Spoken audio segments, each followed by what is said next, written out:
تم جو کچھ خرچ کرو وہ صدقہ ہے، یعنی اپنے اہل و عیال پر جو کچھ تم خرچ کرو گے وہ صدقہ ہے، یہاں تک کہ میرے آقا فرماتے ہیں اپنی بیوی کے منہ میں اگر لقمہ رکھا جائے تو اس پر بھی اللہ صدقے کا ثواب عطا فرماتا ہے۔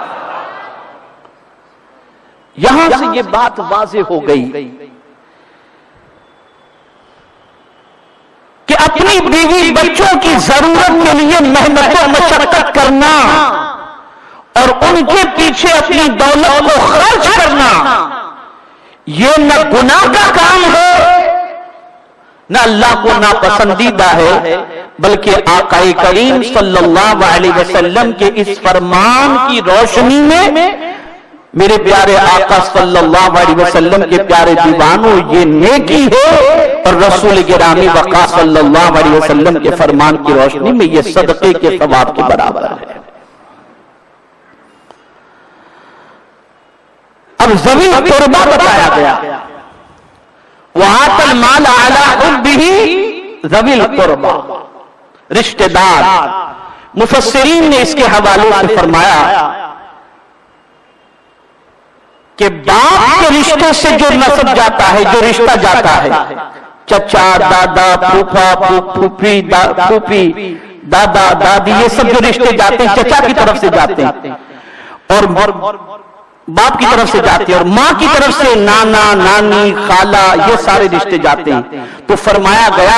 ان کے ساتھ بھی اچھا سلوک کرنا، اللہ اکبر، ان کے ساتھ بھی اچھا سلوک کرنا،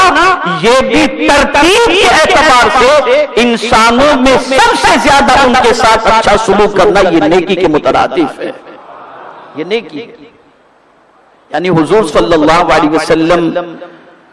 اور جن کے حقوق کے اعتبار سے جو رکھا گیا انسانوں میں، عام انسانوں، ماں باپ اور یہ رشتہ دار، ان کے ساتھ سب سے زیادہ اچھا سلوک کرو۔ تو ترتیب میں ذوی القربیٰ کو رکھا گیا،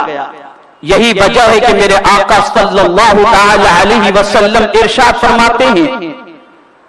پڑوسی تین قسم کے ہیں، ایک تو پڑوسی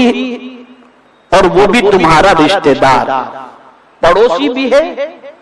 اور رشتہ دار بھی ہے، پڑوسی بھی ہے اور رشتہ دار بھی ہے۔ تو آقا کریم صلی اللہ تعالی علیہ وسلم کے فرمان کی روشنی میں، اور وہ پڑوسی مسلمان بھی ہے، مسلمان بھی ہے، رشتہ دار بھی ہے اور پڑوسی بھی ہے، سرکار فرماتے اگر تم نے اس کے ساتھ کوئی اچھا سلوک کیا تو اللہ 3 گنا تمہیں اجر عطا فرمائے گا۔ ایک پڑوسی اور مسلمان ہے لیکن رشتہ دار نہیں ہے، سرکار فرماتے اس کے ساتھ تم نے اچھا سلوک کیا تو تمہیں دگنا اجر ملے گا۔ اور میرے آقا صلی اللہ علیہ وسلم ارشاد فرماتے ہیں ایک پڑوسی ہے لیکن مسلمان بھی نہیں، رشتہ دار بھی نہیں، صرف پڑوسی ہے، سرکار فرماتے ہیں اس کے ساتھ اچھے سلوک پر اللہ 1 گنا تمہیں اجر عطا فرمائے گا۔ اب میں جس موضوع کی طرف آنا چاہتا ہوں، وقت بہت کم ہے اور موضوع اتنا طویل ہے کہ ایک حدیث پر اگر گفتگو کی جائے تو مسلسل کئی ہفتے اس کے اوپر جو ہے اس موضوع کے سلسلے میں گزر جائیں گے۔ عرض کرنے کا منشا یہ ہے کہ سب سے پہلے ایمان کے بعد جو چیز بتائی گئی وہ انسانوں کے ساتھ اچھا سلوک بتایا گیا، اور انسانوں میں بھی سب سے پہلے رشتہ دار کے ساتھ اچھے سلوک کی بات بتائی گئی، رشتہ دار کے ساتھ۔ یہاں ایک چھوٹا سا کریکشن، بہت سارے نوجوان ہوں گے، میں آپ پر غلط گمان نہیں کر سکتا، بہت سارے شادی شدہ ہوں گے، غلط گمان نہیں کر سکتا۔ آج کی پوزیشن یہ، اللہ معاف فرمائے، اللہ معاف فرمائے اور اللہ سب کو بچائے۔ اگر کوئی شادی شدہ ہے اور وہ کسی لڑکی کے ساتھ اس کا افیئر ہے، اب وہ لڑکی اگر کہتی ہے کہ مجھے آئی فون چاہیے تو اسے لا کر دے دیتا ہے، یہ کپڑا چاہیے تو لا کر دے دیتا ہے، لیکن بیوی اگر کہے کہ میرے لیے معمولی سیمسنگ ہی لا کر کے چھوٹا سا سمپل فون لا کے دو تو پیسے نہیں۔ اگر اس کو میں تھوڑی سی مثال کے ذریعے سمجھاؤں تو بات اچھی طرح سمجھ میں آ جائے گی کہ بیوی بھی بیٹھی ہے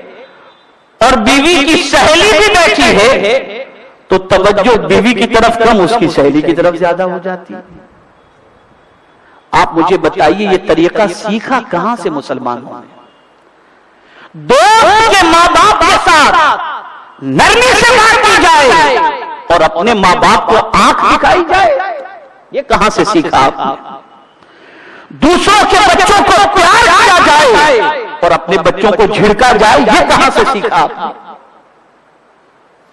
تو نیکی کے اعتبار سے قرآن نے جو ترتیب رکھی ہے، ایمان کے بعد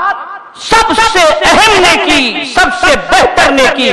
انسانوں کے ساتھ اچھا سلوک ہے، اور انسانوں میں بھی سب سے زیادہ ماں باپ اور رشتہ داروں کے ساتھ اچھا سلوک کرنا